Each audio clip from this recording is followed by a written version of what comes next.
Good afternoon. Woo, that works. Great. Thank you. Good afternoon and welcome to the second General Plan Advisory Committee meeting. We have established quorum both in person and online. As you know, these are advisory committee meetings rather than standard committee meetings, so these are not bound by the Brown Act. But in order to proceed, kind of like normal as everybody expects, we're very excited that we do have a quorum today.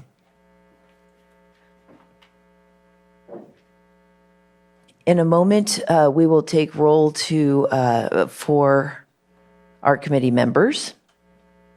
But also, first, let's just bring your attention to the agenda review. We have two important things to discuss today. And before that, we're going to give an update regarding happenings since the first General Plan Advisory Committee, or GPAC, meeting took place. The two important things that we really are looking for input from everybody in attendance today is the General Plan Overview document, as well as the key countywide elements policy issues. So this key issues document was derived from the input that we received at the first set of the local area plan community workshops.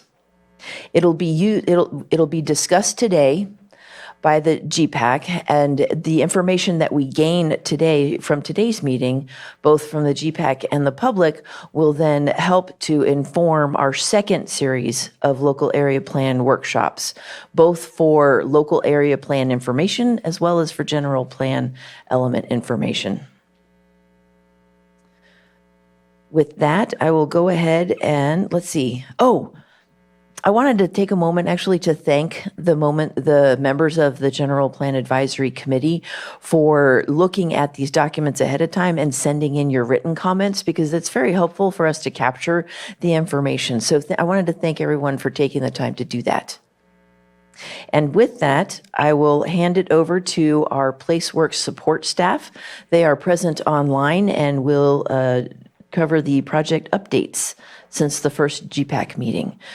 We have, I think, Tanya and Andrea, but they might surprise me. So, Betsy has a hand up. We're going to need to elevate Andrea and Tanya to panelists. Yep, we've gotten that done. That sounds like Terry. Yeah, this is Tammy with PlaceWorks. Oh, Tammy. Hey, great. Great, thank you. Thanks. All right.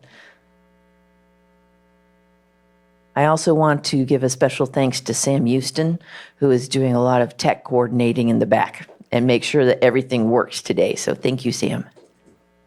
Maria? Yes, Betsy. Yeah, I think you said you were going to do a roll call. And also, there are people sitting at the dais. I do know that's Chief Duncan sitting there, but the visual is not good enough for me to see who all the people are at the dais.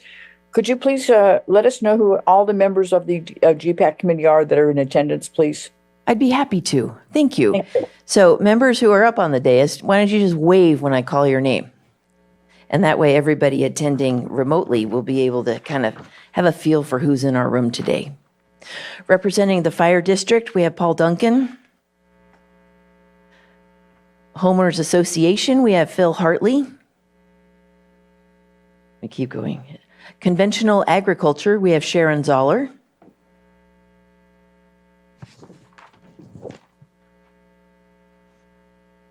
Member at Large for District 5, we have April Lieferman. Did you wave? I missed it. Okay, good. And then Member at Large for District 4, we have Margot Kambara. Those are the committee members that are present in person.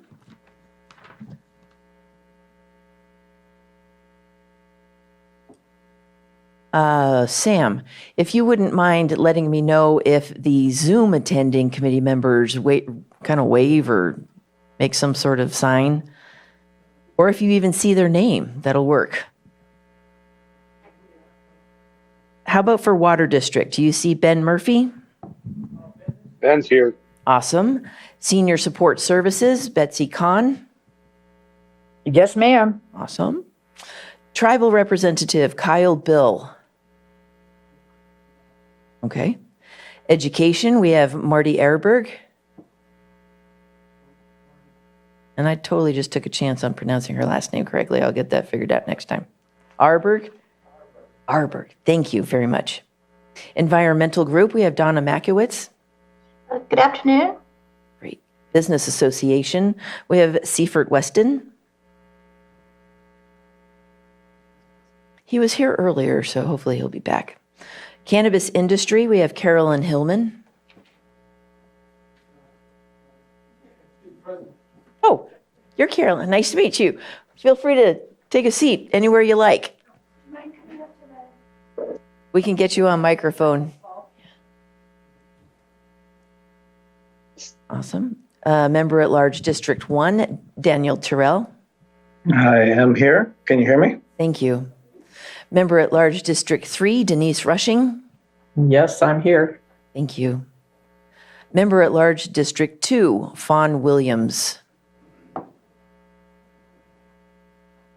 right, very good. Thank you, Betsy, for reminding me. I will now turn it over to our support team online for the project updates since the first GPAC meeting. Thank you. Thanks, Maria. I just want to point out I don't have the ability to turn on video, so I'm not sure if that's a setting that we should change, but just pointing that out. And I'm going to introduce Andrea Howard from PlaceWorks, who's going to deliver the presentation of project updates. Good afternoon, everyone. Are you able to hear me? Yes. I just logged in here. I think I'm now set, and you should be able to see my screen. Thank you, Mireya and GPAC members for having us here. It's really nice to be back with you all today. To start the presentation, I am going to first go over a couple of updates since we last met as a group. There we go. Starting with this survey, you may remember, hopefully from participating yourselves, that we conducted a survey that launched in May to gather input on priorities and concerns to inform the general plan update.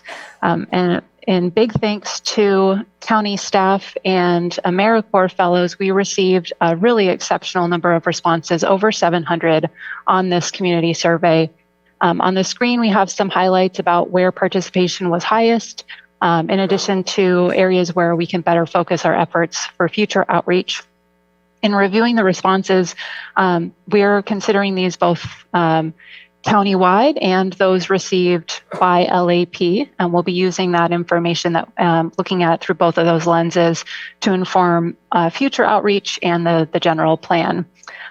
If you are interested in seeing a complete summary of responses received, please visit the project website, lakecounty2050.org. In April and March of this year, we held 9 workshops at the LAP level. Those brought together more than 150 community members to discuss local assets and challenges, potential land use changes, and other topics to inform the next round of outreach and the general plan. Summaries for these meetings are also available on the project website now. I encourage you to check those out. And in May, we also convened the first of 3 planned stakeholder focus group meetings for the general plan. This first one was dedicated to the topic of environmental justice. In this virtual meeting, we heard from folks from a variety of backgrounds and discussed which areas of the county might be appropriate to designate as equity priority communities. This is the term we're using for those where we'll be focusing our environmental justice policy efforts. We also discussed issues impacting these communities, potential policy approaches to address the issues, and how to connect with these communities. The summary of those that discussion is also available now on our project website, and we'll be taking those learnings into the next phases of outreach. Changing gears just a little bit here, we want to take a moment to introduce you all to a separate but complementary effort to the general plan update with the launch of the Housing Action and Implementation Plan, or HAIP. This will be a comprehensive manual with concrete action steps to address current and forecasted housing demand for all of Lake County. So not just the unincorporated areas, but also the 2 incorporated cities.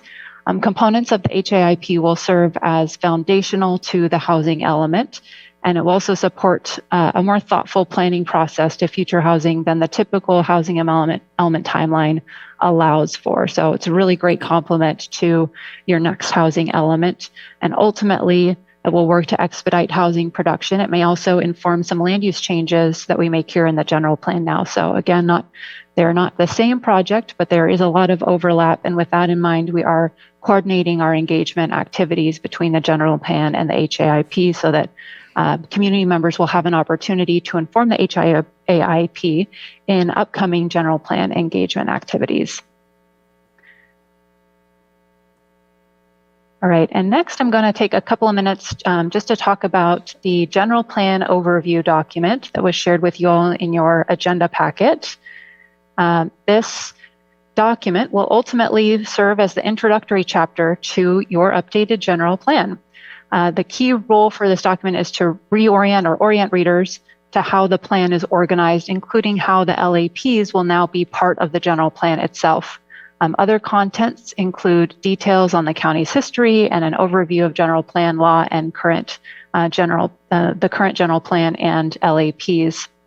At the conclusion of the project, we'll also add information on how the project engaged with the community to develop the plan. So this graphic, it's included in the chapter itself. This illustrates how the contents of the general plan will be organized and hopefully helps to clarify which chapters will be included as countywide elements and which will be tailored for each local planning area in the LAPs. And while this might not feel all that different in practice for you all who are really used to using your LAPs, this move to fully integrate the LAPs into the general plan is a significant shift at a policy level from the current relationship of the LAPs to the general plan. It will eliminate any redundancies between the documents and put the LAPs on equal footing. And most importantly here now, your general plan includes the LAPs. The LAPs are the general plan, and they have the same weight policy-wise and enforcement to oversee all activities and inform all other activities across the community. So with that, I'm going to pass it back to Mireya to facilitate a discussion here. Thank you, Andrea. So the first part, does the committee have any questions regarding the project updates since our first GPAC meeting? Are there any questions from the public? The microphone at the front will remain live. So if you wouldn't mind, if you do have questions, to just please make them over at the microphone. If we have no questions, we'll move on to the, oh, yes, thank you. Michelle's watching the Zoom room. Go ahead, Betsy. Yes, thank you very much. During the week, since you sent out the documents, I know that there have been comments submitted to you just in the last couple of days. I'm wondering how those will be addressed in this discussion here. And will there be a question and answer period at the end where we can add questions about this when you're done? When you mean, first I'll address the first question. We have collected and are retaining the comments that were sent to us in writing. Feel free to also reiterate those comments since we did not have time to actually distribute them to the entire committee or post them online. I'm hoping you'll speak to some of them if the opportunity arises or if you'd like to do so. Did you mean questions or comments on the project updates themselves, or do you mean for our following agenda items? No, on the specific general plan overview. Oh, great. I know that other comments were submitted regarding how the language would be maybe improved. And that was just in the last couple or 3 days. Yes. All written comments that have been sent in are taken in for consideration. So we will read those and use them and apply them as comments from the committee. When? Well, we can have a verbal discussion today. I'm trying to follow the process here you present the overview, a couple of days before the meeting, people respond and say, gee, we'd like to see more of this or less of that. I know you haven't had time to modify those for today's presentation, but how will those be handled in the near future? I mean, is there a way to continue that conversation with you on this? Yes. Great. So as these have come in over the last few days, I have forwarded them to our support team. Michelle is, while we take the questions from the GPAC, Michelle is going to retrieve those and we'll make sure we read them into the record so that they are part of our discussion. Oh, that would be Unless sweet. you have Thank a you. copy of your email that you would like to present the highlights on as well. Sharon? I'm just wondering, is it possible? Oh, yeah. Is it possible, if there wasn't many pages of comments, that you work through them for those of us who obviously haven't seen all of them, but we may say, oh, yes, that's a great idea. Why didn't I think of that? Or benefit by your response to other folks' questions that have come in. Is that possible? Certainly. Would the committee prefer that we take a moment to retrieve those briefly and read them into the record as a start, or would we like to take any questions that we may have? I see some heads yesing. Excellent. Betsy, we're going to take a moment and make sure we get those now. And then we'll be right back and we'll start with covering the written comments. So I think if I remember correctly, we have written comments from Denise and Sharon, Betsy, but those were a while ago about or was those were different ones, right? Yeah. We're going to take a break till I know what I'm talking about, and we're going to be right back. All right. Okay, we are back now at 2:06 p.m. for when we're taking notes later. I want to thank Betsy for making the very good points regarding the committee members who took time to send in your written comments. We do want to make sure that we pay close attention to those. So during our break, staff did run upstairs and get the printed copies, which were of course printed almost completely wrong and not collated. So she came back down, we got it all squared away. It was also forwarded to the task force so that the people attending remotely should have received those emails. And I am not keeping track of chat. And in the future, when I receive member or committee member comments, I will make sure that not only do I forward it to our internal support team, our internal team, but I will also forward it to all GPAC committee members. So we'll all stay on the same page going forward. But I do appreciate everybody hanging in there with us while we took a break to get all on the same page.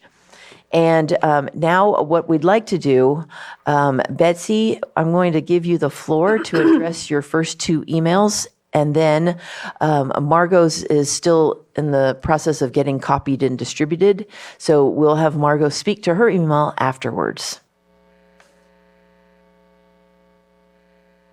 Oh my goodness. Well, I had input on the issues themselves as presented because I feel that there were some important issues that were left out, specifically the law enforcement and first responders. Betsy, sorry to jump in, but we are on the general plan overview document. So if you had comments that were specific to that one, I want to make sure we capture your key issues comments when we get to that topic. I don't think I responded to the overview. I responded to the issues. Okay, awesome. Thank you very much. Margot, did you have any comments in your email specific to the general plan overview document? I did, but I gave my hard copy away to get copied. Okay. So this is kind of tough to go from the top of my head. No kidding. Yes. Why don't we take another moment? Because they're coming down any second now. We will go into the Zoom room where Denise Rushing has a hand up. Go ahead, Denise. Right. So would you like to hear what my email is going to say? Because I have not sent it yet. I think that's a great idea. Why don't we go ahead and get started with that? Okay, it's on the general plan overview. My first comment question is, it seems to me we have a lot in the overview introduction and the background and the setting, but what's missing there is a statement of values, which I think would be super valuable. Just as a tiebreaker, if anything, when people are considering, options as they're looking at policies down the road, as they look at the general plan. Specifically, I had one question and a few comments. The question is, there were a number of human-to-human issues, outside economic factors, trafficking, law enforcement, illegal activities were frequently mentioned in the general plan outreach meetings, and I'm not sure where these are going to be addressed in the general plan. I think it's under health and safety, but it seems that any new development, obviously, we have to consider the expansion of the services that are needed, but there is a definite public input on the services that are falling short, they feel. So somewhere that has to be addressed. As far as, let's see, no other questions. My comments are very specifically under introduction, insert the word could foster a thriving agricultural base. It's not, while in the past we've had a thriving agricultural base, I think most people in farming right now would say that we are struggling a bit. So I would insert the word could. Could you tell us where? That's in the introduction of the statement of value of the I'm in background. of the general plan overview. I'm on the wrong thingy. Awesome. Thank you. Yeah. Thank you. Okay. Under the background, in the setting portion, we talk about the dominant geographic features. I think we should add, when we say that Clear Lake dominates the county, I think we should add in partner Mount Kanata. It's the most dominant geographic feature in the county, and it's iconic. It's beloved. It's seen everywhere around the lake, and it's sacred to the tribes and very special to residents. It also might be appropriate to mention the volcanic region, which does create the geothermal resources and thus the need for a geothermal plan. Under the background tribal history, I concur with the comments from Dr. John Parker, which I think you're going to be sharing. Under the background of county history, there's a grammatical correction that needs to be made at where we talk about the population has reached 58,300 countywide and 40,400 in the unincorporated county. That it implies that we have almost 100,000 people. That's not the case. So I would replace "and" with 400,400 of those. So just correct the grammar there. Under general plan overview hazards, we should probably insert flooding in describing the hazards. And then under the general plan overview, Lake County 2050 general plan, the health and safety, again, we talk about geology there, flooding, wildfire. We should probably mention invasive species, tree mortality, health outbreaks, and cyanobacteria blooms specifically, because those are the most prevalent challenges that are obvious to everyone. Let's see. And then finally, at the end, under the subsection list, I have two final comments. One is under agricultural resources. We talk about agricultural resources, setting policies to protect and sustain local agriculture. I think we should add the phrase while still protecting and conserving our environment. And I do feel, it's particularly with Bruno, but we should emphasize food sources somehow. And then finally, we mentioned in industry, commerce or commercial and industry, and it might be good to call out services in particular, just to mention the word, or just even say goods and services. And that's it for me. On your reference to addressing food sources, are you talking about Chair Sabatier's effort regarding sustainable food policy? Yes. Okay, thank you. And I missed that last location of industry. Could you remind me? Yeah, let me pull it up. Hold on, I just closed the document, sadly. let's see, the section on economic development under the list of, at the very end. Mhm. Under economic development, we mentioned complementary commercial industrial enterprises. Might just indicate goods and services. So we can call out services because I think we have a possibility for a very strong service economy as well. Okay. Thank you very much. All right, thanks. Question about, Sharon, you're going to need to get that sorry. microphone back. under agricultural resources where you make a comment about food source. One moment, Sharon. I still don't hear you. Better? There you go. The food sources, you referenced Bruno's sustainable food policy. I don't know that everybody's familiar with that. Mhm. And so I Well, what I'm thinking that's We going just to have one sentence there in this particular document. It's agricultural resources sets policies to protect and sustain local agriculture as an economic driver. And we mentioned the word food source. Just emphasize that because I do think there's going to be significant effort on local food and local food policy. And we probably need an umbrella policy consideration in the general plan. Would you recommend the addition of the word local in front of food source? Yes. Sharon, are you in the committee amenable to that? yeah, I think that's fine. I would like to, and I'll have to, I guess, do it on my own, but I would like to know what the sustainable food policy, has it been adopted? No.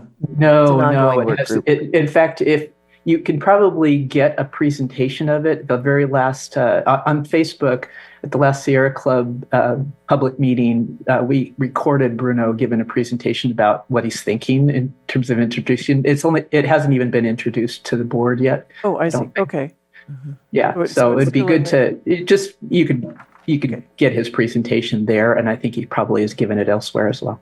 Okay. All right. Thank you. Okay. Thank you very much, Denise. Were there any further comments from or questions from the GPAC regarding the general plan overview document? In the room we'll start with, and then we'll take a look on Zoom. Go ahead, Phil. Oh, I had just wanted to second the, addition of some more geographic features to the area that calls out Clear Lake. You know, the reader might well imagine like Mojave Lake, this lake out in the desert. No, we're not like that. I think what makes it spectacular is that the lake is surrounded by mountains, with a particular emphasis on our volcanic mountains. They are volcanoes, and as someone mentioned rightly so, that the term Konocti is really part and parcel of our county culture at all levels. So deserves a place in there. Super. Thank you. I know that when most of our department staff gets on Zoom, we all have backgrounds that all of them have Mount Konocti and the lake. But definitely the mountain, or the volcano. Anyone else in person? If not, we'll see if we have any committee member comments on Zoom. Margot, we're still on general plan overview. Oh, your general plan overview? Uh-huh. Oh, because we have your stuff now. Awesome. Okay. So Donna, we'll get to you in just a moment. We're going to have Margot give the highlights of her email. Thank you. Thank you, Maria. Well, my comment on the general plan overview echoes Ms. Rushing's suggestion to incorporate a statement about values guiding the general plan. What I have here is, for general plan overview, consider adding a declaration of values as guiding principles for decisions affecting a general plan required element. If the general plan is considered to be the county's constitution, then its preamble, a declaration of values, identifying high-level guiding principles such as Vision 2028 could be useful. County decision makers should take the general plan declaration of values and Vision 2028 priorities into account when making decisions, such as reviewing minor/major use permits for a required element, for example, land use. A rough example of declaration of values follows. Now, this is going to be tough because I color-coded all the phrases that come from the Vision 2028, and it's hard to distinguish that orally. Okay, so here goes. Lake County considers the well-being and economic resilience of every Lake County resident. To enhance public safety and develop and maintain a high standard of disaster prevention, preparedness, and recovery, Lake County embraces conservation and stewardship of its natural resources to protect residents and avoid disasters, such as groundwater supply depletion, exacerbated by discretionary land uses. An agricultural county, Lake County strives to eliminate food insecurity of its residents, bolstering the economic resilience of every Lake County resident. While Lake County celebrates the family farm and small artisanal farms, especially as a means of food resiliency, the county welcomes a diverse agricultural base. As part of its focused economic development, including agriculture, the county promotes sustainable growth and conservation of natural resources. Stewardship of natural resources such as water and trees fortifies the county's efforts to market Lake County as a premier California outdoor recreational destination. With resources in high demand and limited availability, such as water, the county favors activities that generate higher yield return on resource investment. In addition, natural resources stewardship preserves the inheritance of Lake County's children and future county residents to enjoy the beauty of the county's rural and wooded setting. So that's just the rough language. So returning to the big picture, calling out the general plan declaration of values can be a convenient tool, a rubric, for county decision makers when making decisions affecting a general plan required element, such as land use. Now, if it turns out that the GPAC chooses not to go that route, I suggest that at a minimum, the required elements goals should reflect Vision 2028 values to guide decision makers. For example, agricultural resources goal number 2 could be revised to reflect aspirational values. Quote, to promote a diverse, healthy, then add sustainable, return to the regular text, and competitive agricultural industry, and then add new language that provides livable wages within the county, end quote. And so that's what I have for concerning general plan. Tell me when in the agenda we talk about comments on the issues document that was distributed and also in the organization of materials. Hypothetically, we were scheduled to start talking about the issues at 2:15. However, I sort of making us run a little late. So, but let's continue with this because it's important that the GPAC input and public input be heard on the general plan overview document. So I want to make sure that we really gather as much input as is available to us today. So I thank you very much for that. Is there anyone else in the room who wants to address anyone else on the committee in the room who wants to address the general plan overview? If not, we will go on to Donna in Zoom. Go ahead, Donna. I see Betsy had her hand up. It may be in regards to this, so maybe you should check with Betsy first. No, I'd like to hear Donna's comments first. Okay. For those that are in chambers, you probably have the printout, but online, I sent the tribal history summary to Dr. John Parker of Wolf Archaeological, and he pointed out some, I guess you would call it wording changes. He added, Maria, should I just talk about what he added or changed? Yes, please. A highlight of that would be very helpful. Okay. If you were reading along with me, he added, besides Pomo, Wapo, and Miwok, he added and Patwin. He changed for over 11,000 years to 20,000 years. And then he went on to the next sentence, with a Clear Lake population of 6,000 to 8,000 over what was printed was approximately 3,000 individuals. Before European, he added disease and colonization. They spoke 3 distinct, he changed the word language to dialects. And then it talked about renowned for their intricate basketry crafted from lakeshore. He said to just put sedge roots, redbud bark, and willow, and strike the tule grasses, native plants, and feathers. And then he added, for the past 6,000 years, the Clear Lake Pomo had permanent territory boundaries with political centers, private family land and resource ownership, a money economy, and professions, doctors, hunters, fishermen, basket makers, etc. And then further down, he added, he changed the word away from Indians. That's a derogatory term. He put people. So Lake County Pomo people are direct descendants, and again, changed 11,000 to 20,000 years. And any other place in the paragraph where it did say Indians, to strike that, such as Middletown Rancheria of Pomo, just get rid of the Indians. And at the end of the paragraph, he mentioned the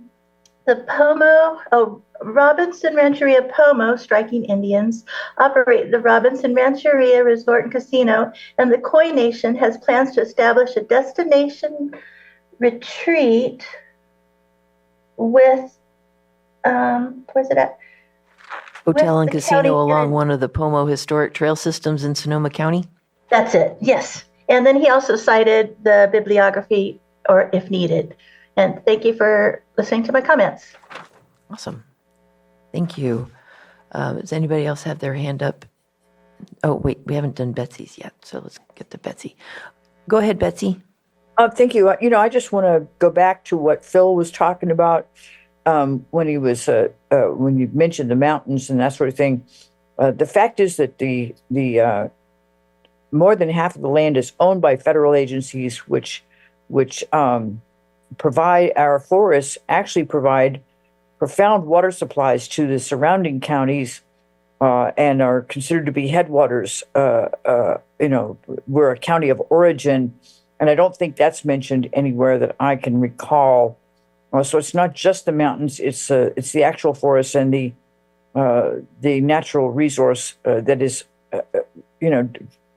what creates the watershed. If there's some way to just add that in there, I'm not sure exactly how, but I do want to acknowledge what Phil was saying, that this is more than just the lake and the agriculture. Thank you. Thank you. Was there anything else that you wanted to? The rest of it was for key issues, or was there anything else for general plan overview, Betsy? No, I'm only, the next thing would be key issues. Super. Okay. Thank you very much. There are no further hands raised in the Zoom room.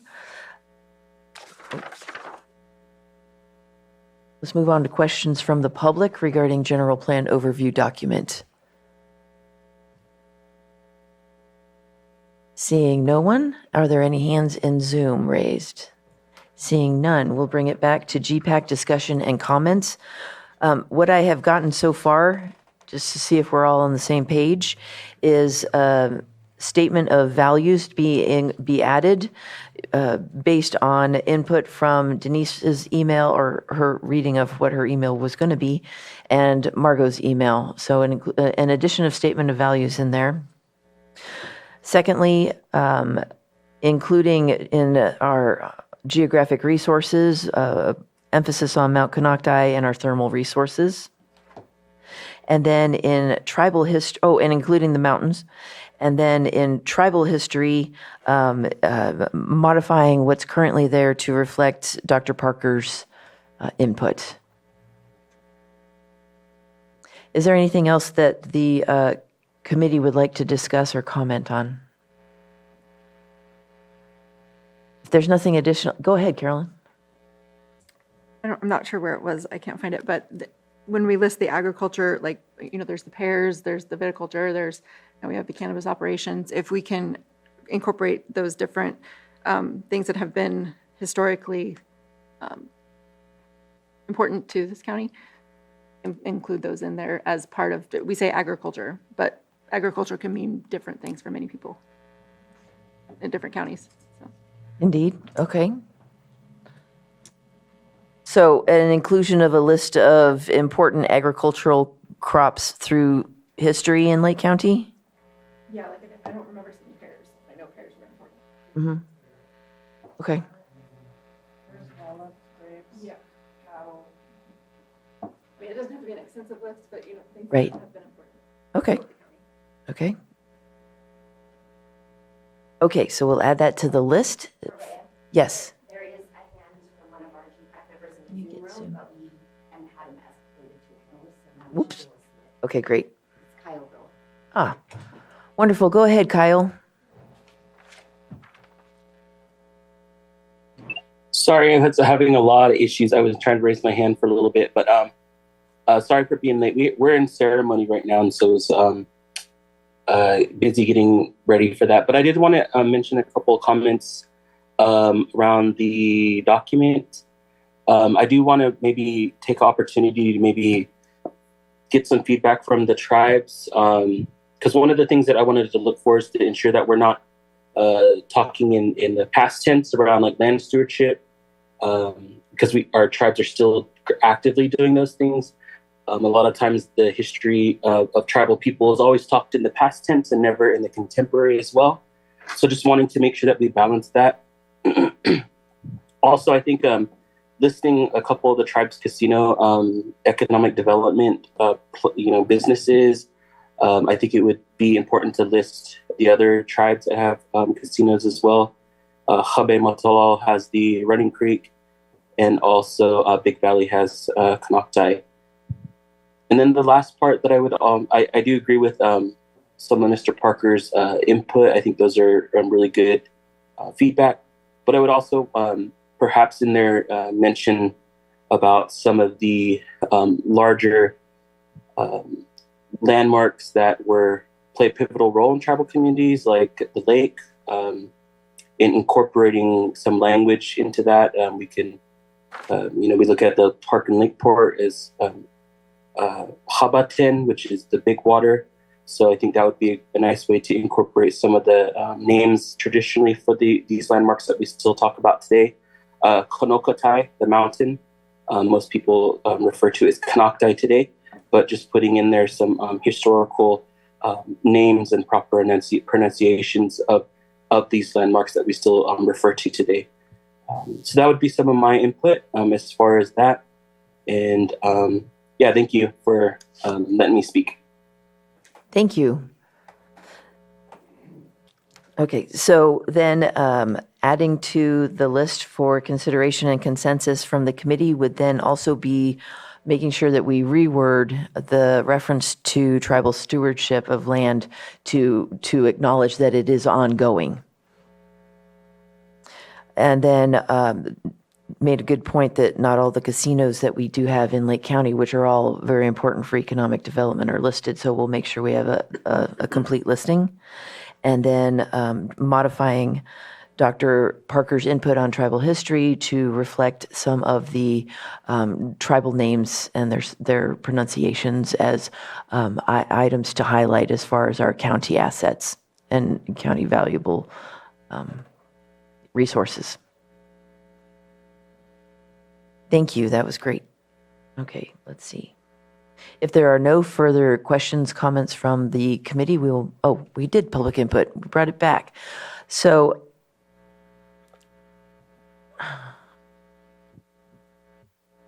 we also have Fawn Williams, who said she was trying to participate and can't.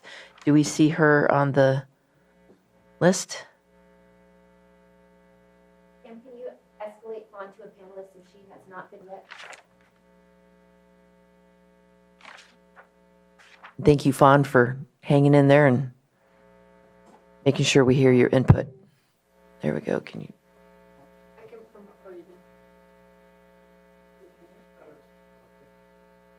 Okay. Go ahead, Fawn.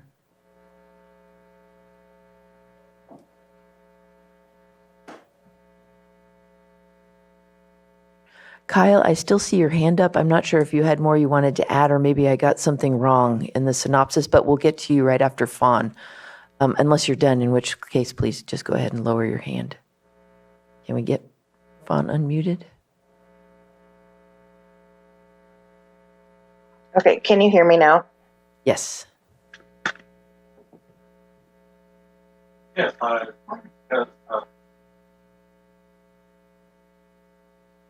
Well, we heard you for a second.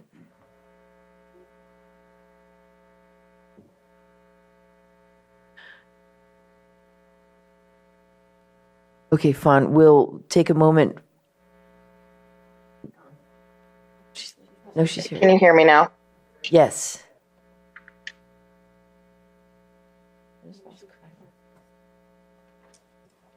Okay. Go ahead. Can you hear Fawn. me? Yes. Sorry. Okay.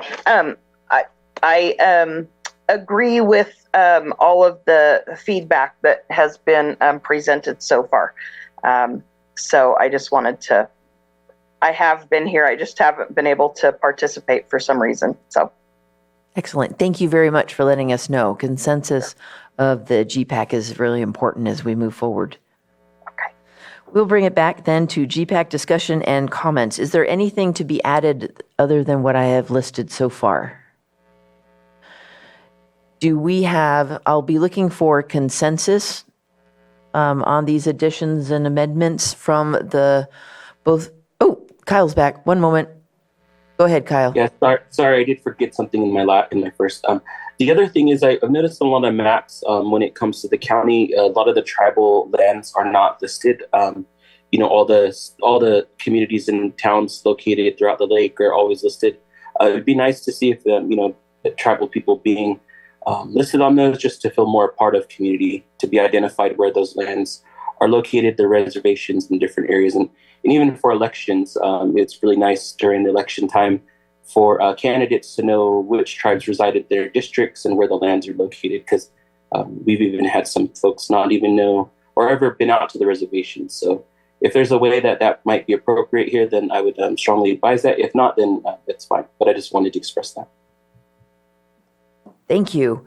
So adding to that list then is the identification of tribal lands on all of our general plan and appropriate local area plan maps. All right, so we're adding that to the list too. For our committee members in the room, was there any public comment on that last part? Excellent. Okay, moving back to the committee, I will be looking for hands raised if there is consensus on all of those items as mentioned, or nodding. We're good. Excellent. And in the Zoom room, raise your hand if you are good. I don't have to say it again. Excellent. And we have consensus. We will integrate those amendments going forward. Let's take a quick time check.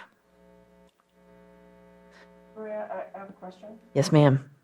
My question is, thank you. There were a couple of other emails that were submitted, and they were suggestions. We did not just vote that we accept all the emails. No. Okay. You want me to, I can summarize again, just so we all know. It was only the list as I presented it to you, as I was scribbling down notes while people were talking. Okay. The emails also included feedback on the next topic on the agenda, which is the key issue. So we'll be discussing some of those items now. Thank you. Okay, we have one last request for public input on the general plan overview, I'm assuming. Go ahead, Mr. Waite.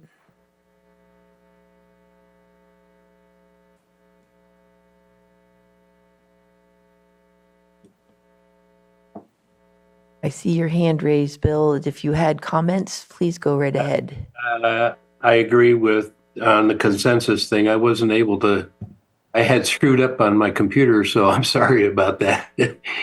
So now I'm through and I can speak, and I appreciate that. Thank you.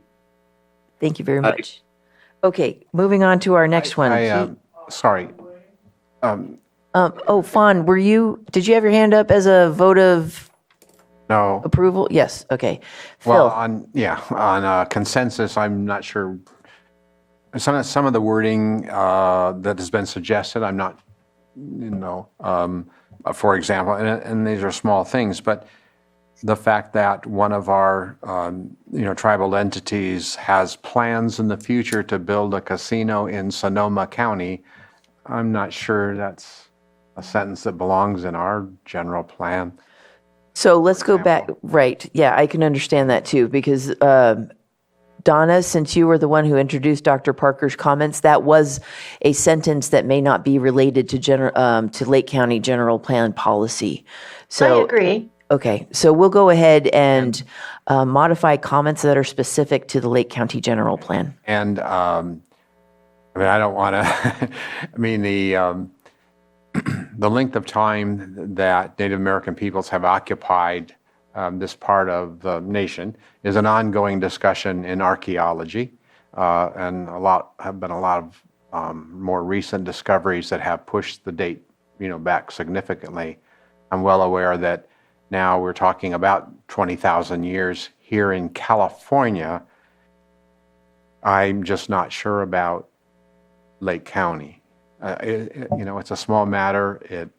Who cares what you estimate, but I don't know. We could make that reference vague rather than precise, so that it won't grab attention and controversy, which would detract us from the point of the general plan. You could add some I call it weasel language, like as long as, or up to, or At least, or potentially, or probably more than, and so just so the group and the public understand going forward, the changes or the modifications are going to come back for review. Okay. So, so there will be time. I want to make sure that all of the input that we have received today, as well as input going forward, there will be time to review to see that your comments, make sure everything is reflected, and we will achieve consensus there.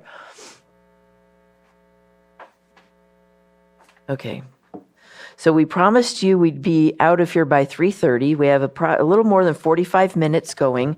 I vote we go ahead and get started with key issues, and we'll see how far we get. If we need to schedule another meeting just to make sure we've really vetted all of these, we can do so towards the end of today's meeting. Countywide Elements and Policy Issues Review. We did receive some written comments that we will start with. I think we will go back to Betsy. Thank you, Mireya.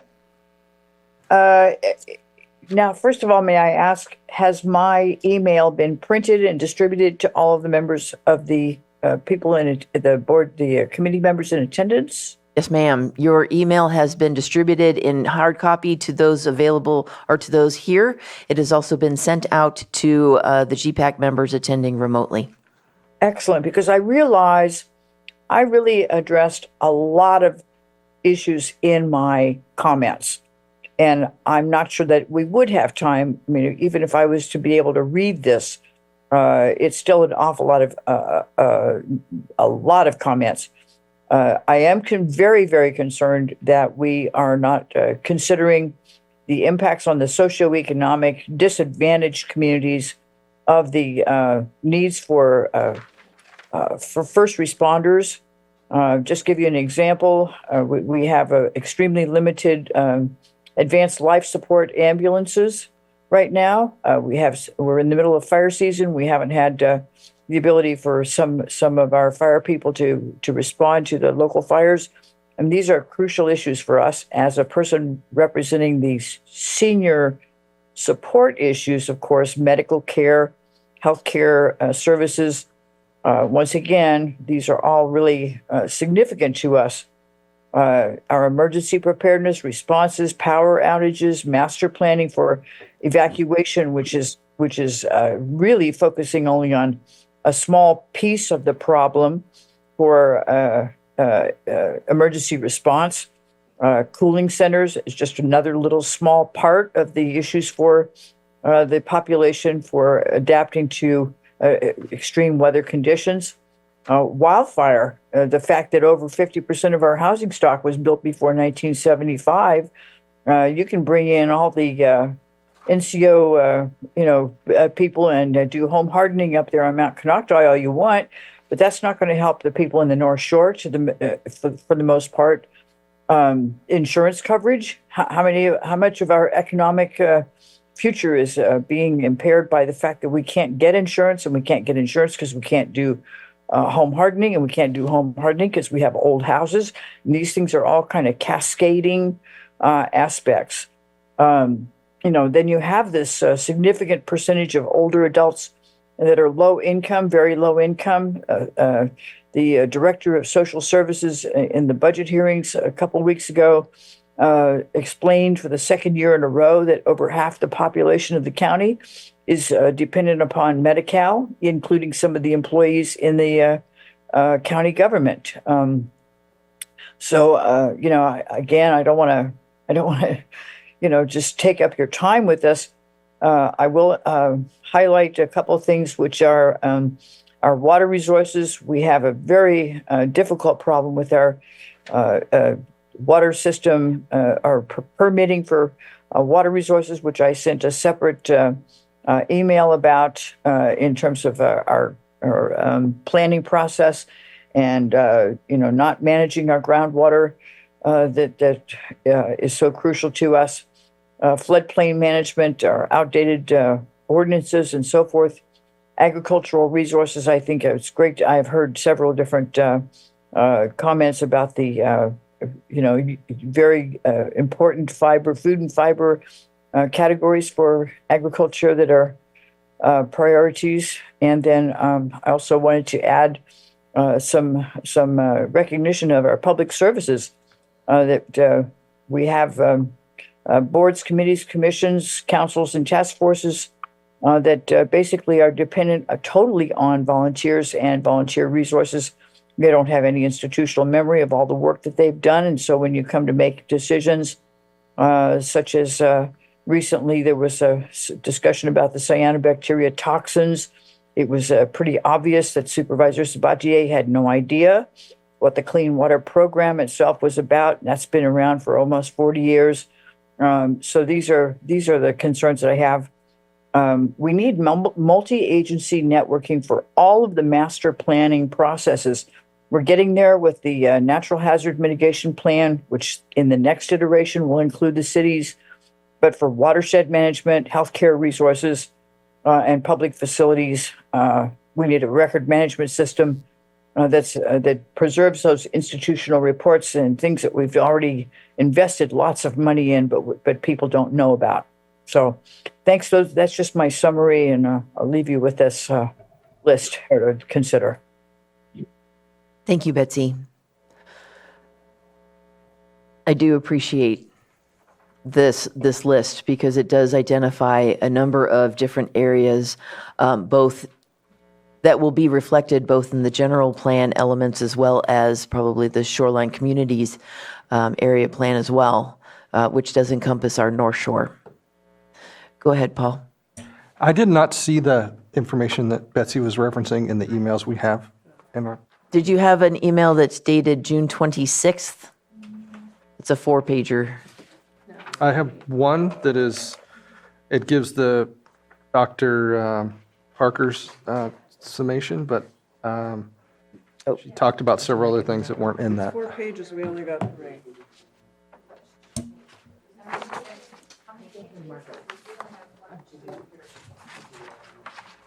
One moment, we have a copier issue.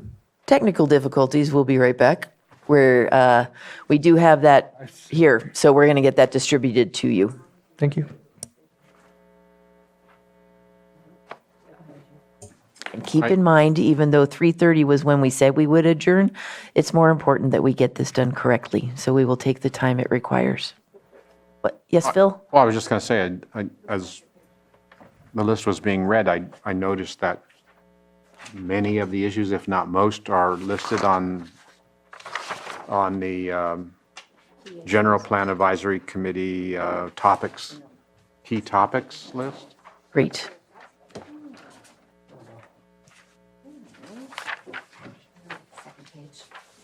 Thank you. There were two from that same date. There were two emails from the same date. So there should be three with, that look like they're from Betsy, but one was relaying Margot's and.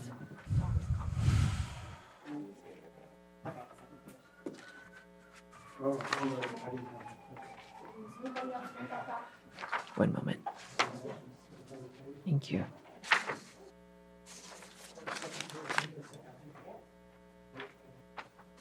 All right, so we'll give everybody a moment to actually get the correct material. Sorry, Betsy, I was mistaken when I said, yes, we all had it. Well, that's okay. And basically what I did was I disagreed with the generalizations that Mr. Hartley just referred to. I mean, yes, the topics are named, but I don't think that they describe what I perceive as the issues after 25 years of serving the senior population here. New bullet item, law enforcement. Okay, Groundwater management. let's take a look. I'm going to give everybody a moment to review this.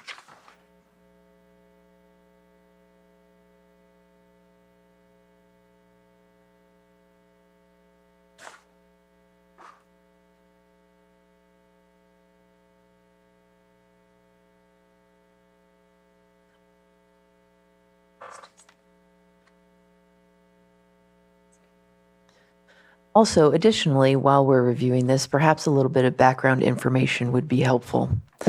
This list of key issues for the countywide general plan elements was derived through the short survey that we had in the beginning, as well as the input that was received in the local area plan workshops. So some of the input we received from those workshops was routed over into specific local planning area key issues, but others resonated countywide and would be more appropriate or to have been highlighted here for the countywide elements. So if you're picturing that diagram that we had, on one of our slides with the left-hand side being the countywide elements and the right-hand side being the local area plan elements, these are key issues that are specific to the left-hand side, the countywide elements.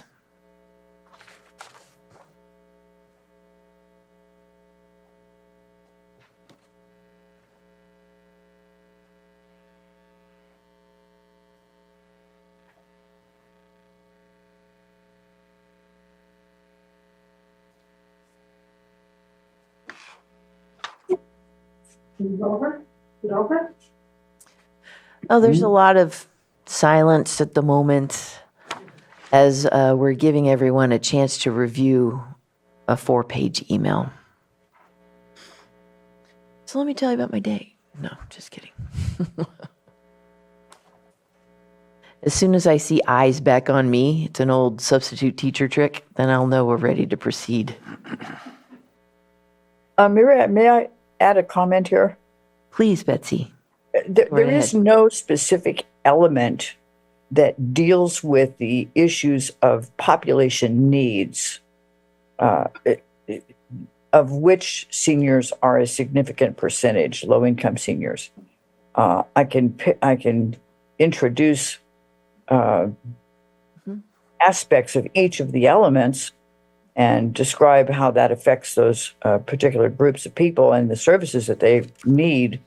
But the fact is that there's no area specific to the population that we're talking about here. Correct. Yeah, that is a countywide issue. And so the senior population has been identified as a disadvantaged community or a sensitive population. And so we will actually address those issues in our local area plans specific to the environmental justice part. So yes, I think that Betsy, your points and how they are appropriate and how they connect and intersect with our senior population's needs is going to be a theme that's going to resonate throughout all of the local area plans, as well as the environmental justice element that has been required by state law to be included in our next general plan update. Well, all I'm saying is that there are levels of need that are above and beyond the scope of a local area plan. Mm-hmm. Emergency services, first responders, fire protection districts, law enforcement. These are county level systems. They're not something that a given community can do anything about. Indeed. And that is why they will also be addressed in the health and safety element, as well as be part of the countywide evacuation plan in our health and safety element. Oh, thank you for getting that slide back up. Awesome. Yeah, and public facilities and services also addresses that too. So you've hit on a number of points that are essential to general plan, both local and the general plan, the countywide elements. Thank you.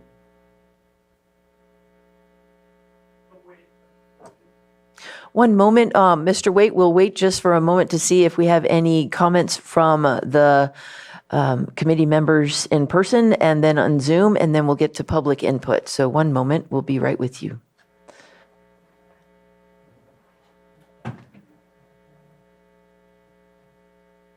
Okay. At this point, then, for Betsy's comments, if it's amenable to the committee, I would like to take her various points into consideration with our support team and make sure that they are reflected in all of the various appropriate areas in the local area plans, economic, environmental justice, as well as our health and safety, our public facilities. I think there are some in resources. So we're going to take all of these points and see where we need to make sure they're highlighted.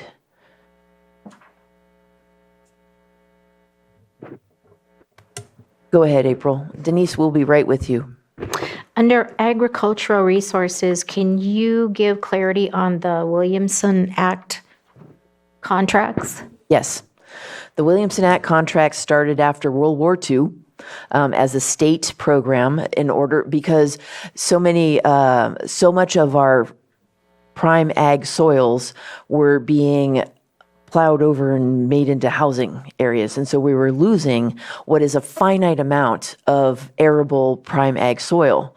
And so the state became very concerned about that and created this program called the Williamson Act, which is an agreement between a property owner, a local jurisdiction, which would be Lake County, and the state, which you enter into an agreement that implements restrictions on your development possibilities for ag land, which is where you can picture our orchards and tilling for ground crops. Later on, they also brought in rangeland, which is also important, which is where we get our cattle industry. And so that tri-part agreement is a recorded document, so it goes on the title, and it just signifies a recognition of a significantly lower property tax due to the conservation of these prime ag soils for agricultural purposes. In 2008, the state of California stopped paying subvention payments, which is how a lot of these local jurisdictions were able to make these Williamson Act agreements without losing property tax. The state would come in with subvention agreements and make the county whole. They stopped doing that in 2008, and subsequently, a number of jurisdictions in the county or in the state stopped accepting new Williamson Act contracts. Lake County stopped accepting Williamson Act contracts in 2012. And as well as that, we also did a series of audits of existing Williamson Act contracts to make sure that they were still being used for the purpose of the Williamson Act. And so a number of those in 2014 were put into a period of non-renewal, which is a 9-year period in which that parcel sort of goes up incrementally in tax until the 10th year when it's out of Williamson Act and it's restored back to market value. And Sharon can totally correct me if I got that wrong. Good summary. Thank you.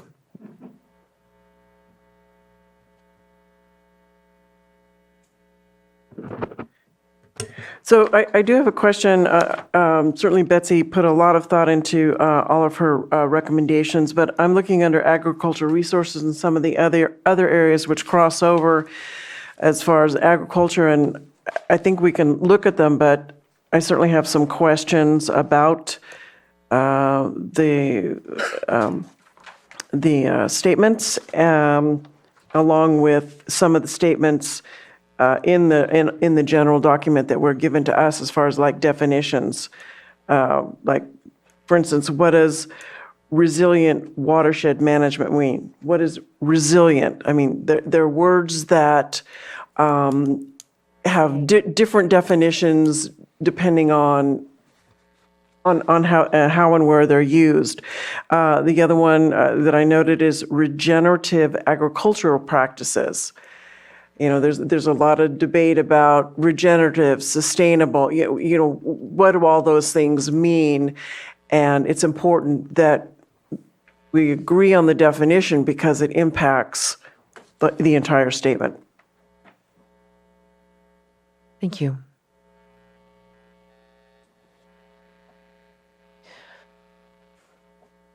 Would it be helpful if a brief definition were included in the narrative then to establish a common baseline in the general plan? I think that probably there are a number of statements or words that need to be clearly defined. So when they appear, everybody understands.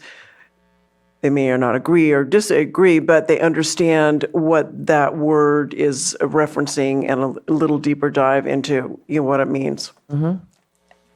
Excellent.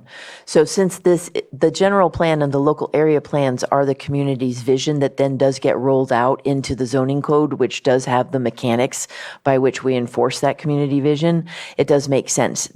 One of the purposes of the general plan is to establish a common baseline so that everybody reading it understands how it's reflected in the zoning ordinance. So what we could do then is to add text that explains the definition of what we intend in there. It could be a different sentence, or it could be resilient by which we mean, something like that. So I'm going to add that to the list then. It would also be extremely helpful, Sharon, or any committee member, to send us a list of the words that trigger that red flag that would need clarification, so we can make sure that we don't miss any of those. That would be very helpful. Okay, and then we had Margot first, and then moving to Denise, and we'll go online. We'll have Denise and Kyle. Under general plan issues, there is a section for water resources. I suggest adding a section for cumulative effects, and this would cover large and continual water demand, especially for discretionary activity requiring county approval. Under agricultural economy, I suggest adding the topic of livable wage. And the suggested action would be to develop and test models of sustainable agriculture that provide livable wages. Say that one more time. The whole second part? When you say... The suggested action?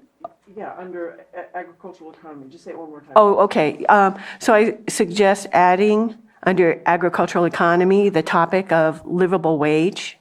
And the suggested action is to develop and test models of sustainable agriculture that provide livable wages. And then I had a comment about the organization of laying out all the issues. But if this isn't the time, I'll hold my comment. Could I hear that comment just so I know if this is the time? This is the time? I don't know. Oh, okay. I'll hold it for now so we can cover the big stuff. Okay. So I think I missed one. I got adding cumulative effects to groundwater management, and I think you suggested a goal with that. Well, not a goal, but it was just like a qualifier or additional information. Yes, to add cumulative effects of large and continual water demand, especially for discretionary activity requiring county approval. Okay, I would reword that to county approved or discretionary use permits, Okay. just for clarification. Okay. And then livable wage, those were in your email, right? Yeah. Excellent. Okay.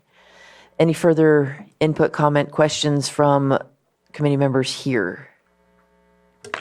On this? Sharon, go ahead. Okay, so there are a couple of things. I mentioned the definition, but like under climate adaptation, there a number of these things roll over or overlay with agricultural resources and production.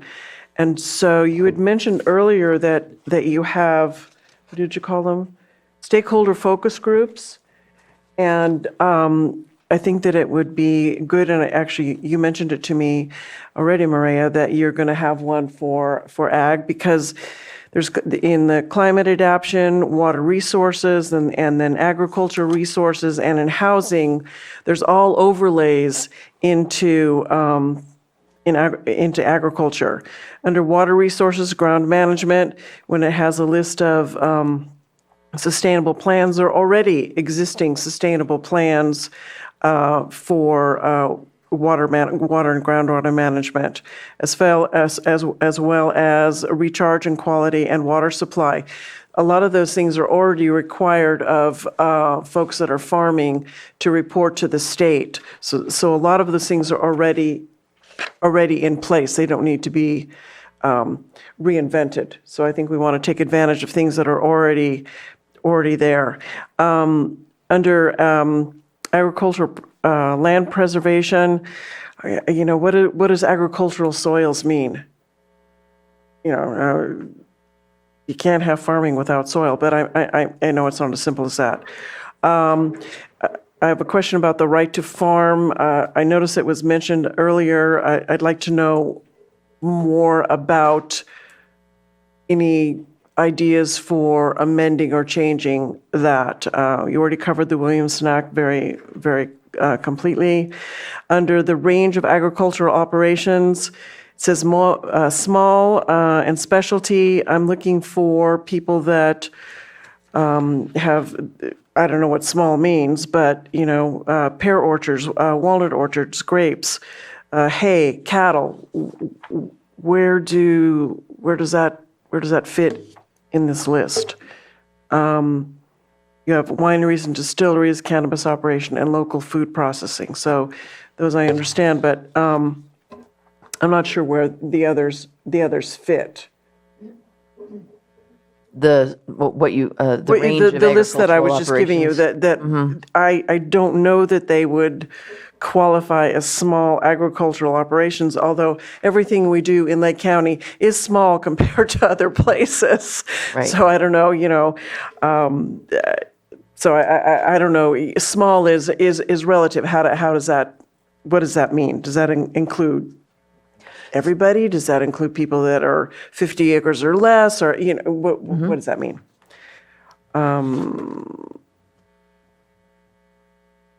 And just a question on the agricultural economy, what does livable wage mean? There's certainly years where some of the farmers don't have a livable wage. They don't make any money. They lose money. So we'd love to have a livable wage. Right. So those are just some questions, just for clarification, so that. So possibly small ag operations and specialty ag need further clarification so that we understand what type of ag and what size we're talking about. Yeah, if that's going to be something that needs to be talked about, defined, yes, I think it needs to be defined. In climate adaptations, there are a lot of things that are already being done in ag, because first of all, it's smart business. Second of all, some of it is required by state government and federal government to make reports on these different things. So I just want to have the conversation of how they all fold together. Absolutely. Okay, so Thank you. I like the idea of the small stakeholder group to address some of these things because they all overlay, a lot of those things overlay together. Thank you.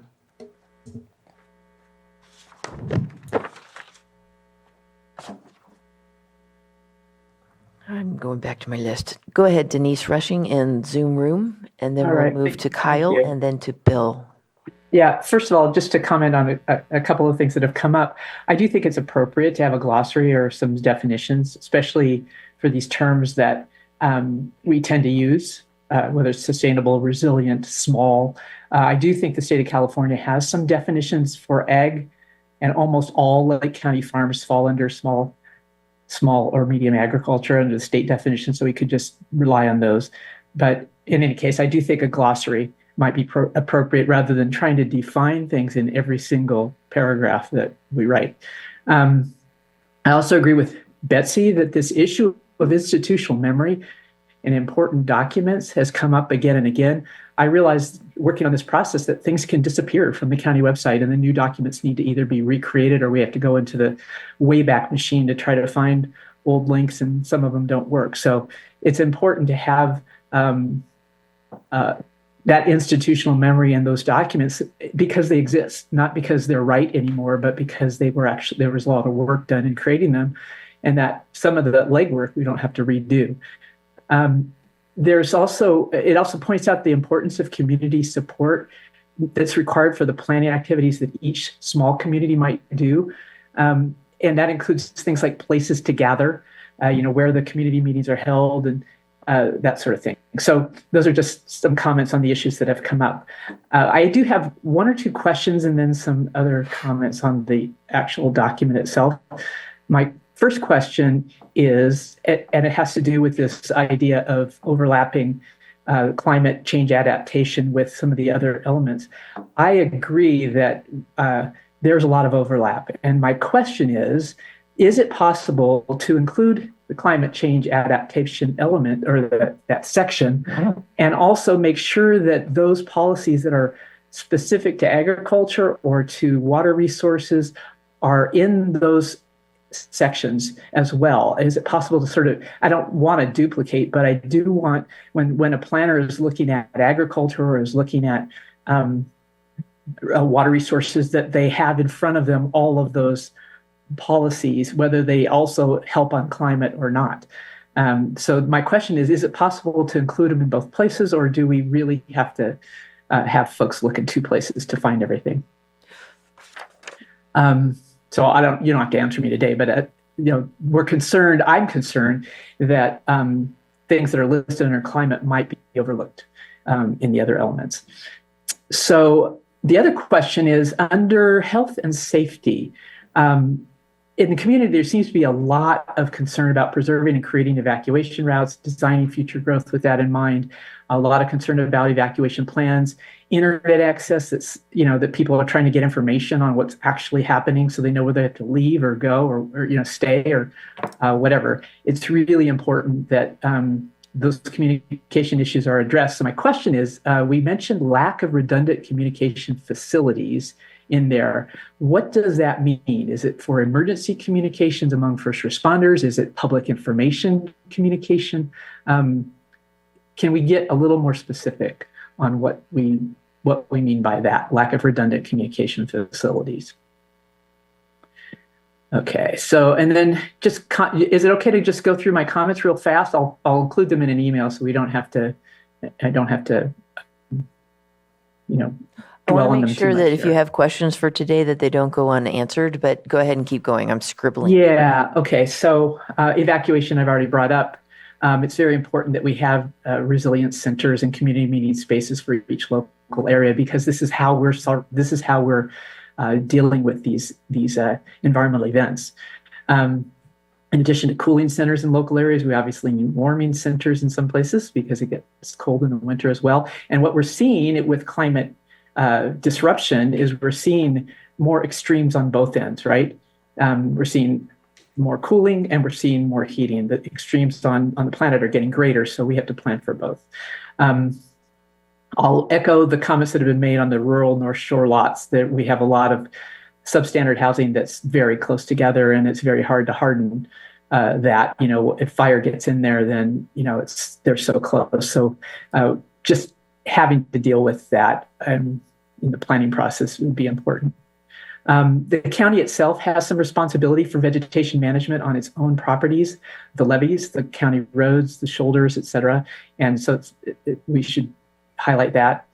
And of course, we've already mentioned under some of these major events, there's floods, potential invasive species, et cetera, that we have to address under health and safety. Is it health and safety? Yeah.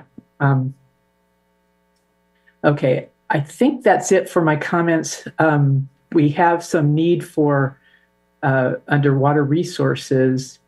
We have some need for stormwater management, being proactive to identifying the runoff sediment sources and fix them up closer to the source rather than spending all the time and money measuring them. And we also need to fix them, and the higher up in the watershed we go, the easier it is to fix.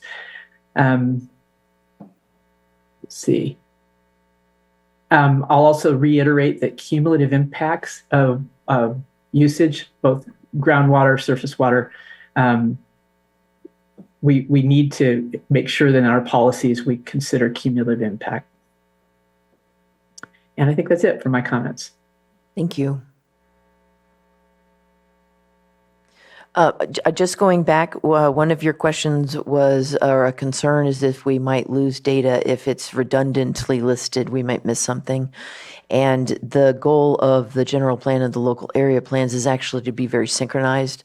So I think we'll take an approach of cross-referencing data so that people can sort of follow for more information without creating a 700-page general plan that's going to state everything 5 times wherever it's appropriate. Right. And that would help to have a good glossary as well, so we don't have to put it in the narrative what something means. Excellent. Thank you. We'll move on. We missed Paul. We'll get back to you, Paul, in just a minute. We're going to go over to Kyle. Go ahead, Kyle. Yeah, thank you. I just wanted to look at, one of the areas that I was most concerned about is if, we're talking about all these different resources, if and when it would be appropriate to include tribal cultural resources and their protection. Living in Lake County, as we talked about, being here for thousands of years, thousands of people. There's hundreds of village sites, burial sites, spiritual sites throughout the county, and just ensuring, that there are laws, but oftentimes they're not very well known within the public or even during development, and ensuring that tribal cultural resources are protected and preserved. And this also could, encompass in different aspects of not just development, but even during wildfire disasters where possible sites or artifacts can be exposed to after a wildfire or after a flood. And so I think just talking about possibly, if that could be something that would be included in here too, as far as not just the natural resources, and the water resources, but also being in an area where there was such a high need of continues to be a lot of activity and uncovering tribal artifacts and sites, maybe looking at ways to protect those and codifying that within a general plan, I think would be very helpful for developers and also commissioners to be able to use as guidance on how to respond in certain situations. Or at different stages of planning. Thank you. For those viewing or new to this process, one of the processes when we do discretionary permits is to assess the environmental impact of a proposed project on tribal cultural resources. It's been added in the CEQA checklist that we go through. And so that's a great idea to actually cover that in our general plan. If I can just zoom in before we move on to Paul, if I could just zoom in and do another time check. We said we'd get you out of here at 3:30, so I want us to sort of contextualize the purpose of the remaining discussion that we're going to have today. The focus of talking about the key issues is to also identify or gauge the committee's interest and the public's interest on those key issues so that they can be translated into our second survey for our second series of community workshops. This next survey is going to be a whopper compared to what we did the first time, which was like a 1 or 2 pager. This one is where we're going to really drill down and get additional information in those key issues and how people want to see them addressed in the future. So your input is great. I think that we're either going to schedule a second meeting to get down to our 240, the 240 GPAC discussion and comments time thing that we were going to do, which talks about how would you like to see these policies instituted. And so in the case of Kyle's input, that's where we're going to be looking for input on how would you like to see goals, policies, how would you like to see it reflected in the general plan so that we are accomplishing this key issue and making sure we're addressing it appropriately. And so with that said, we're going to go back to Paul, and I think we'll have a little time to make sure we have public input. I don't think anybody's using this room right after 3:30, so we may have some time. Want to make sure that everybody is heard today. Go ahead, Paul. Sure. This is under health and safety, and the bullet that said the lack of redundant communications, and maybe we can utilize that bullet to address the hardening and redundant communication infrastructure needs, especially our cell towers that go down during emergencies. So since we don't have many landlines left, those cell phone infrastructure, when they go down, especially with power failures or trees down or whatever it is, really infects the ability to evacuate or keep the public informed.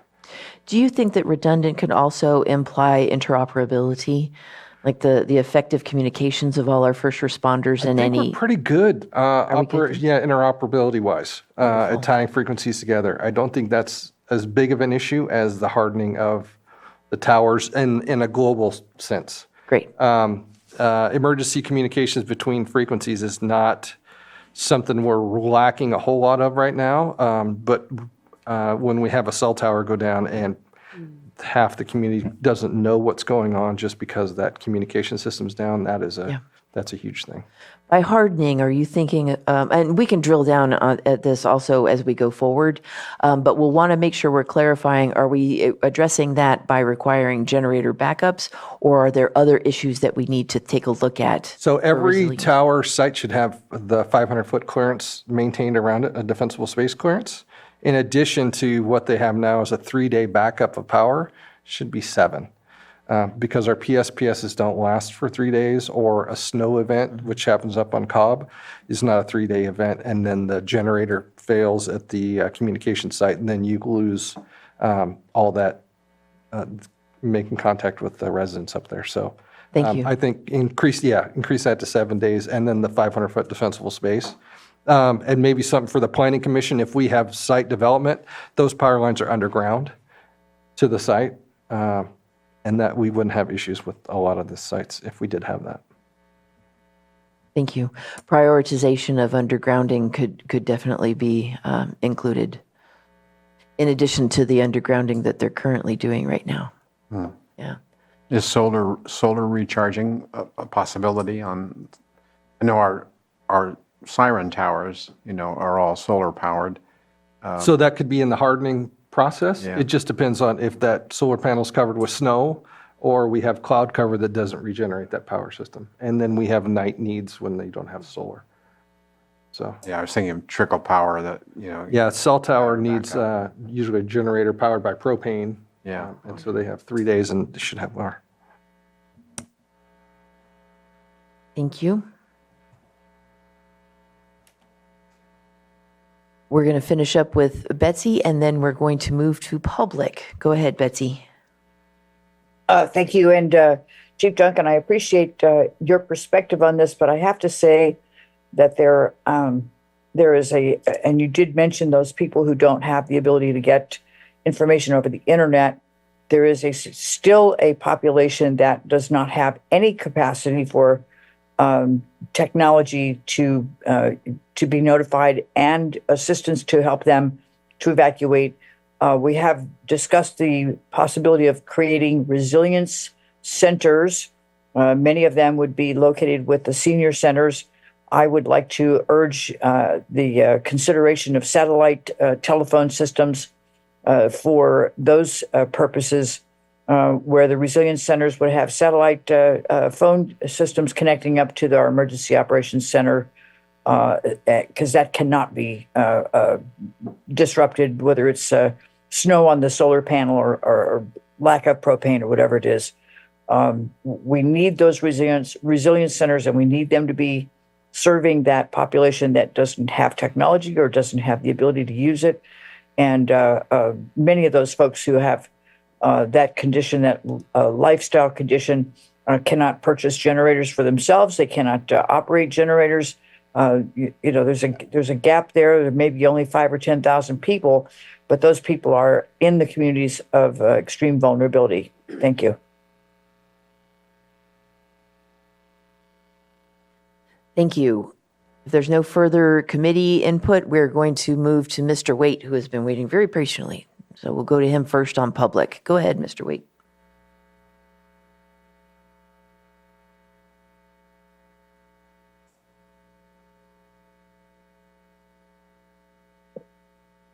Can you hear me now? There you go. First of all, that list of stuff from Betsy, I never got a copy of that, and I don't know, being on the general mailing list, whether we were supposed to. I got the notice about the meeting, but I didn't get some of these other emails input that everybody else is talking about. And most everything that Math talked about in their meetings has already been incorporated in, and I think, and the stuff that was in our letter and everything and the priorities of South County have been pretty well addressed by everybody collectively. Some of these issues seem to be very fine detailed, and I'm more of a generalizer, and I think that sometimes generalization opens up further doors for future studies. But the other thing I want to talk about, Paul, where you brought up about the cell towers and stuff like that as well. And I remember that from being on the board of directors for Hidden Valley with the Valley Fire. When that Valley Fire came through CSD, likewise, our water company, all our water comes from wells, and obviously the wells were all shut down because the electrical lines and everything burned. But if the fire goes through there, like it went through Hidden Valley, whether you got generators there or not, those generators are going to explode, and the fire is going to take those out. So I'm not sure that that's really going to become. I think you got a good point. I think some of the key issues, transportation and evacuation and water, et cetera. Hidden Valley, one of the reasons we had some issues up there is because the wells were and the pumps were pumped dry. Therefore, our towers were pumped dry. Therefore, the fire department had no water to fight the fires. That did become an issue. And so all they could do is just what they could get out of the lake and so on. So there's a lot of this that you can refine down, and I think the county and their general plan is doing a good job of breaking it down and reviewing it. Just the idea that's being brought up and discussed is information enough. Thank you.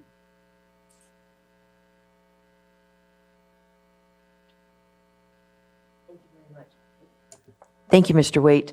A lot of the correspondence has been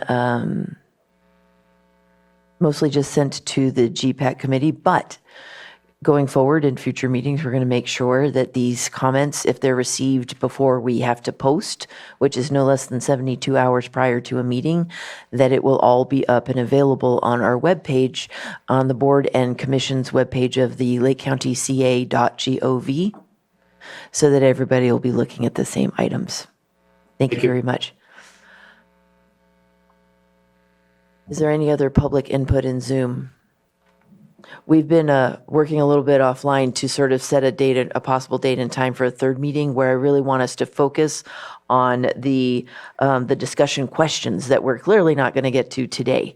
And in order to prepare for that, staff will develop a list of the comments, edits, modifications, all the things that came up today that gained consensus of the committee, and that will also be distributed. So ahead of time, you'll have a refresher, and we'll start on discussion questions then with that meeting.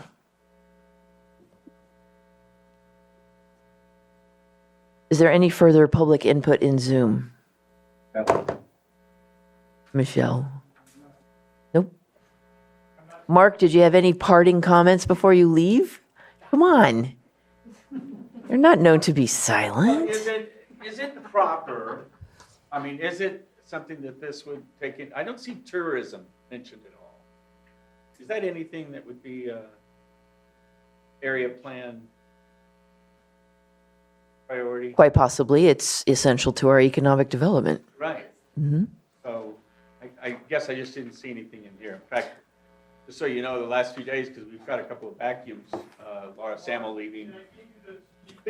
Oh, please, thank you. Laurel Samo's leaving the chamber, and if you haven't heard, Helena Welsh is leaving the Wine Association and moving to Monterey with her family. So there have been a number of discussions about maybe a refresh in some of those areas, and we were talking to the county also about, they're getting their thoughts on how we can promote more tourism. Because tourism, if you look at all the businesses in Lake County, probably 90% of them rely on, to keep them, to put them over the top, to really make them thrive, rely on tourist dollars. And we've seen that through some of Visit Lake County's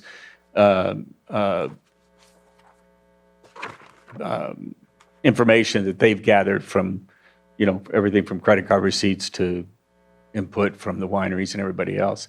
But so anyway, I just thought the one thing I wasn't really noticing in here was tourism.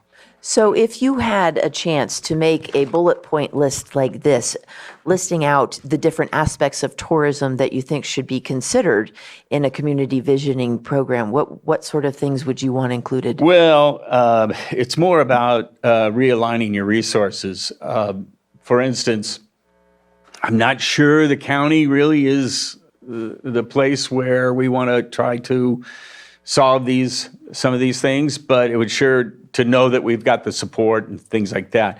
One of the things that we're discovering is you have so many silos. You've got Visit Lake County, you've got the chamber, you've got the wine commission, you've got the wine association, and you've got the wine grape whatever. You've got all these.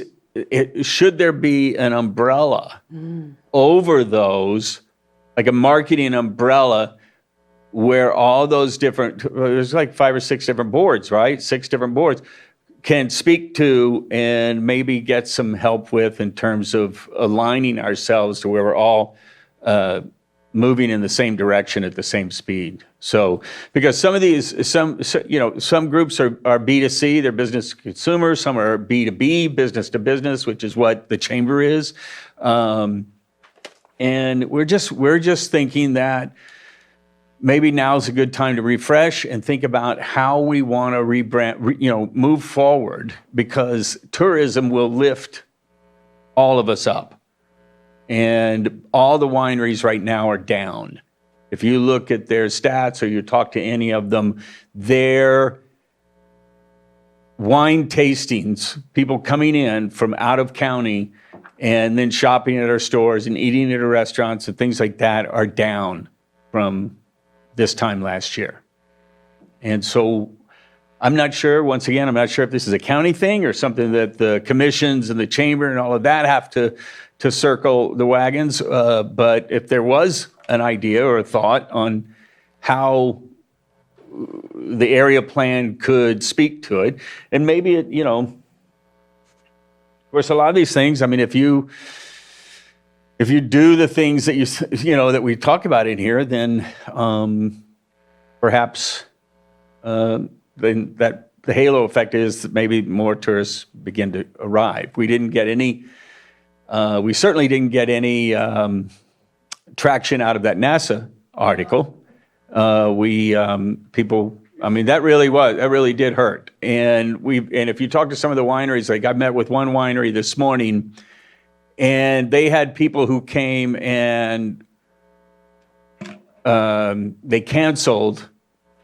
They ended up leaving. They were planning to go out on the lake, but where they were on the lake was, cyanotoxin and all that. And we all know, those of us that live here, we all know that happens certain times of the year. It happened like next week, we're supposed to have the hottest week to date, correct? And supposedly, so we'll probably get some cyanobacteria popping up at that point too. We just got to be able to handle that publicity, negative publicity when it comes out. We need to be able to respond to that. Angela DePalma-Dow did a wonderful article on that. So that was great. Now I'm rambling. But anyway, I just thought if there was any way we could reach outside of the county and I guess we do with Visit Lake County. So the money that county gives to those guys to help. But I don't know, just something to think about. Thank you. So for those who are watching or attending remotely, this was public input from Mark Lips, the current or immediately past president of the Lakeport Rotary Association. Thank you. And I'm very glad that you're on our notification list. If it is amenable to the committee, we will take his comments also and integrate that into our overall list that'll come back.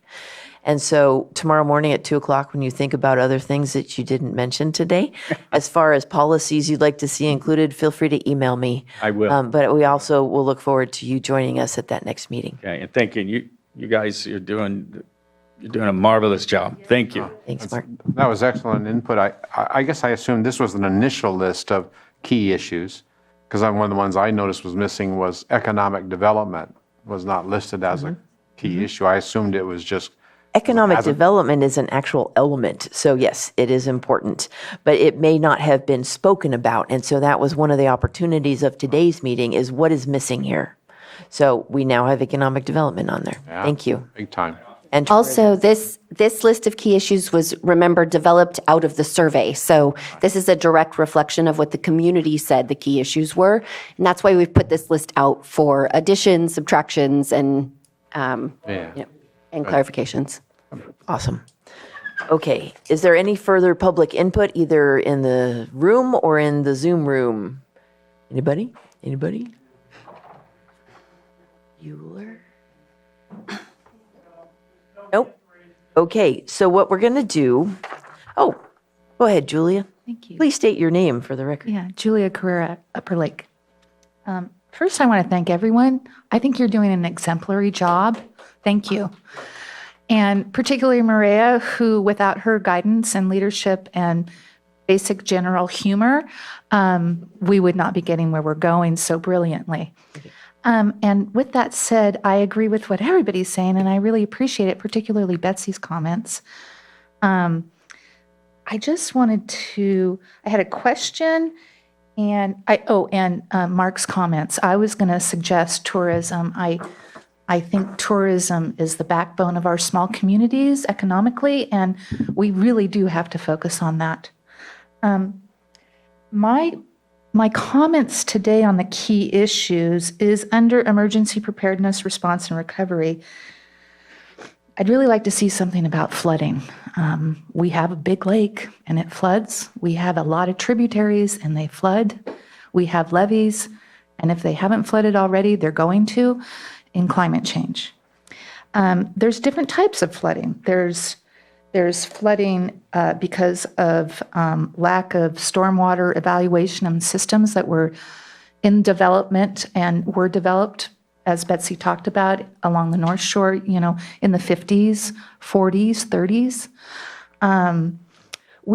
And there's a lot of flooding that occurs because there was no stormwater evaluation. Climate change, the water troughs or whatever they call them now. Yes, atmospheric rivers, thank you. The deferred maintenance of flood structures, I got to tell you, that's significant on the North Shore. All of our flood structures have deferred maintenance of at least 30 years. and water containment failures, whether it's a pool, water storage, small ponds. I'd really like to see in health and safety flooding for our county in particular, because it is something we all face on a daily basis. And I also wanted to bring up a question about, and it may be, Maria, it's more appropriate for LAPAC, but what I emailed you about the Highway 20 designation of a scenic highway and the requirements of those in regards to building and planning that don't seem to be here, which are the preservation of the scenic corridor. And that is required, as I showed you. So is that more appropriate at LAPAC? I wanted to bring mention to it here because it's not in the general plan area anywhere that I saw, and we don't have a corridor preservation in place, which is required. So that's a particular thing I'd be very interested if I have applied for LAPAC, if in fact I get appointed, to really look at. I appreciate that. I had been handling that inquiry as a matter disconnected from this process, but now that it's been brought up, I think it's a good thing that we should just add it in there. That will give us the time before the next meeting for me to research and get answers to your questions and be better prepared. And roads in general, we have a lot Pretty of darn general. You're going to have to. Yeah. What part of roads? Conditions of roads? Yes. Yeah. Yeah. And the abandonment of maintaining of those conditions of roads. Thank you. Thank you. Any public input left? If not, we're going to talk about, one moment, Margot, we're going to talk about a couple options for our next meeting. Go ahead, Margot. So here's a question. So I have some additional public comments. I don't know if process-wise you want to get consensus from GPAC now on these public comments on issues, or if you want to just say, hey, since we have to have another meeting on issues, I can email these to you and then they can be distributed to GPAC and we can take it from there. I think in order to do it most correctly, accurately, if you do have a public comment that was submitted to you, if you wouldn't mind forwarding that to me, we're going to gather this all up into a list and we're going to work through it at our next meeting. Very good. Thank you. If that works. Thanks. Okay, so I think we have a couple options.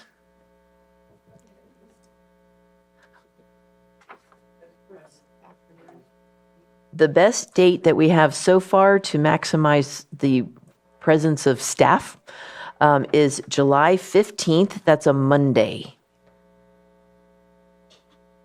Starting at 1 p.m. and going till 3. Today's meeting has taught me that we really need time to talk and think. If July 15th, that Monday from 1 to 3 works for you, committee members in the Zoom, please raise your hand. And I'll be looking for nods and hands raised from our committee here. Excellent. Did you want to talk or did you not? Question. Oh, go ahead. That's a COTF meeting date. That's a COTF. Wait. We The just 15th? did our COTF. Because we're meeting on the 1st.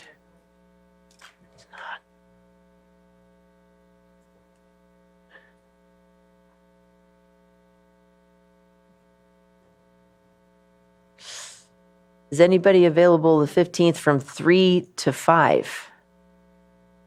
That would definitely not conflict. Task force leaves me at 2:30 at work. Ends up from 3 to 5, Monday, July 15th. Another hybrid meeting, of course. 1, 2, 3. I have risk reduction authority. I don't know if that's a. Apparently my calendar is not well updated. Okay, what's after the 15th? And we'll hold on to the 15th from 3 to 5 just in case and gauge the most people we can get, the most committee members. I'm fine with that. Okay, how about July 19th? That is that Friday. Did we have a time on those? I'm getting clear. Friday would be earlier because weddings happen in the afternoon. So it could be 9 to 11 or 10 to noon. This would be Friday, July 19th. Let's go 9 to 11. Consensus on 9 to 11, July 19th.